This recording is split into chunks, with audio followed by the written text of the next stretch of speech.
ಸೂರ್ಯಚಂದ್ರರೇ ನಿನ್ನ ಕಂಗಳು, ಗಿರಿ ಶೃಂಗವೇ ನಿನ್ನ ಅಂಗವೋ.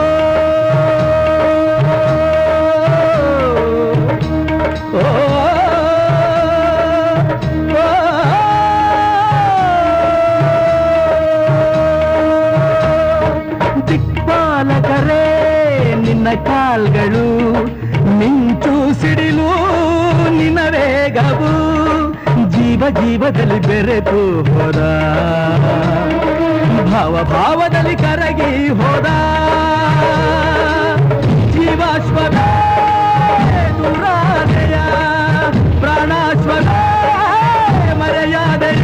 ದಿಟ್ಟ ಹೆಜ್ಜೆ ಇಟ್ಟು ಯಜ್ಞ ದೀಕ್ಷೆ ತೊಟ್ಟು ನಡೆಸುವ